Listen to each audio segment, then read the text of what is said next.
Ya, pemirsa, Peggy telah bebas dan akan kembali menjalani kehidupannya. Namun, rehabilitasi dan pemulihan nama baik masih menjadi perjuangan tim kuasa hukum untuk Peggy. Dan untuk membahas langkah Peggy setelah bebas, sudah hadir di studio Nusantara TV, NT Tower, kuasa hukum Peggy Setiawan, Tony RM. Halo, selamat siang, Pak Tony. Selamat siang. Ya, kabar baik, Pak? Alhamdulillah baik, walau sedikit serak ya, karena Siap. sering hadiri media. Iya, baik Pak Tony. Tadi kita sudah membuka dengan langkah apa yang akan dilakukan oleh kuasa hukum dari Peggy Setiawan. Boleh disampaikan seperti apa? Ya baik, jadi pertama kami setelah Peggy bebas itu ya keluarga bersuka cita ya, bersyukur ya, menikmati berkumpulnya kembali bersama keluarga, tetangga, kemarin disambut sampai meriah kan. Itu pertama, jadi sangat bersyukur. Nah, namun kemudian memang ada hak-hak Peggy Setiawan yang ketika status tersangkanya itu dibatalkan, itu ada hak yang namanya pemulihan nama baik, dan yang kedua adalah ganti kerugian. Nah, pemulihan nama baik ini memang sudah tertuang di dalam amar putusan, jadi memulihkan harkat dan martabat. Nah, memang seharusnya ganti kerugian itu juga tertuang juga seharusnya. Namun karena memang tidak tertuang, maka kami sebenarnya sudah mewacanakan, sudah merundingkan, sudah membahas dengan tim penasihat hukum Peggy Setiawan. Kalaupun nanti sampai jadi kami ajukan, memang ada dua hal ya ganti kerugian itu. Pertama, ganti kerugian material. Ya, kedua imaterial. Material ini yang kaitannya dengan saat atau pada saat Peggy Setiawan ditahan ya dalam kurun waktu tertentu. Peggy Setiawan yang biasa terima gaji, meskipun ia sebagai kuli bangunan gajinya nggak seberapa, tetapi dia kehilangan penghasilan. Padahal gaji itu dia untuk mencukupi adiknya yang sekolah, ibunya ya yang pisah sama bapaknya ya. Itu sangat berarti buat Peggy sebenarnya ya. Namun gara-gara ditahan dalam kurun waktu tertentu, di mana penahanannya setelah diputuskan oleh pra peradilan ya, penetapan tersangkanya itu tidak sah, sehingga segala tindakan upaya paksa baik penahanan, penangkapan, penyitaan akhirnya dinyatakan tidak sah. Kan itu. Nah, kemudian gaji Peggy Setiawan ini kecil sebenarnya, Pak. Ya sebagai kuli bangunan paling nggak sebulan antara 3 sampai 5 juta.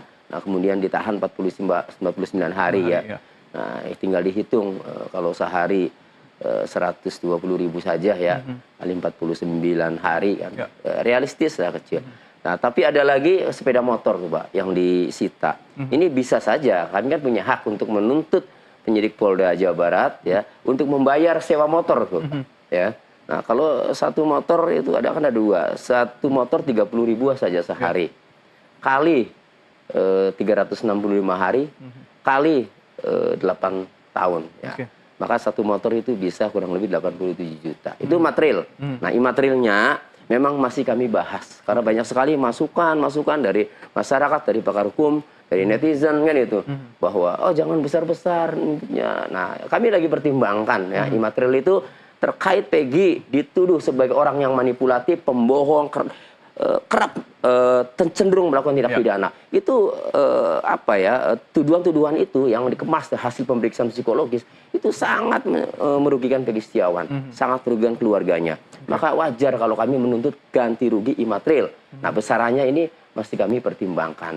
Nah, pada dasarnya kami bukan uang yang kami inginkan, tujuan akhirnya bukan uang, tapi memberikan efek jera kepada penyidik yang agar ke depan jangan lagi ya menangkap seseorang sementara alat buktinya, sementara prosedurnya ia tidak tempuh. Jadi jangan disangka kalau yang ditangkap asal itu orang miskin, kemudian diam saja. Buktinya berteriak dan Peggy Setiawan akhirnya dibela oleh seluruh masyarakat Indonesia dengan dimotori oleh penasihat hukum Peggy Setiawan. Terkait dengan penyampaian tadi kerugian material dan imaterial ini, apakah sudah menentukan kapan pastinya akan disampaikan? Akan diajukan. Akan diajukan. Ya, jadi sekali lagi kami masih mempertimbangkan plus minusnya. Karena tujuan utamanya tadi ya, Pak, bukan uang, tetapi bagaimana memberikan efek jerah. Jadi begini, ada yang berpendapat, Pak sudah saja sih kan gitu ya. Nah kami ini dengarkan semua karena kami ini bekerja tidak sendiri Pak. Kami bekerja didukung oleh masyarakat Indonesia, netizen seluruh Indonesia, termasuk oleh rekan-rekan media. Nah itu. Jadi langkah yang bijak ya supaya bagaimana kami bertindak ini juga didukung juga. Jangan sampai kami bertindak mengajukan gugatan kerugian kemudian tidak didukung Pak oleh masyarakat ya tentunya kan gitu ya. Kalau penasihat hukum tetap menginginkan. Cuma kami penasihat hukum ini menyadari bahwa masyarakat Indonesia ini Pak mendukung. Oleh karenanya segala masukannya juga kita dengar menjadi bahan pertimbangan untuk memutuskan, Pak. Tapi nanti kami update lah nanti. Pak Tony, tapi dengan ditetapkannya dibebaskan sebagai tersangka dalam pra peradilan kemarin, Peggy Setiawan, ada kemungkinan juga akan dilakukan kembali pemeriksaan terkait dengan penetapan tersangka dalam kasus Vina. Dalam hal ini penasihat hukum dari Peggy Setiawan seperti apa? Ya. Kalau ada pendapat yang mengatakan bisa saja Peggy Setiawan ini menjadi tersangka lagi. Betul. Ya, kalau tidak ada poin nomor 5 dalam amar putusan ya yang menyatakan bahwa tidak sah segala keputusan atau penetapan lebih lanjut yang dilakukan oleh termohon atau penyidik ya berkenaan dengan penetapan tersangka terhadap pemohon atau Peggy Setiawan ya. Jadi dari amar putusan nomor 5 tersebut itu terkunci.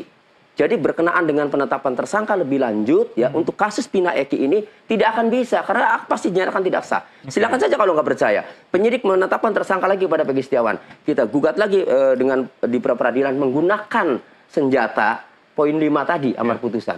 Batal lagi karena tidak bisa. Ya udah terkunci. Nah, kemudian bagaimana supaya bisa? Pak Nasrullah kan berpendapat. Ya kalau mau mentersangkakan lagi atau mau menyidik Peggy lagi, ya batalkan dulu putusan. Nah, cara membatalkan bagaimana? Tidak bisa sebenarnya dalam aturan. Di dalam pasal 83 KUHP, putusan pra peradilan tidak bisa dimintakan upaya hukum banding. Sehingga keputusan pra peradilan Peggy Setiawan yang mengunci di amar putusan nomor 5 bahwa Peggy Setiawan tidak bisa ditersangkakan lagi kasus Pina Eki ini sudah final. Inkrah. Sudah inkrah dan sudah final. Ya, sudah berkekuatan hukum tetap. Itu. Kalau mau penyidik harus dari nol. Ya. Buka CCTV, buka riwayat percakapan HP, ya, punya Pina lagi kan.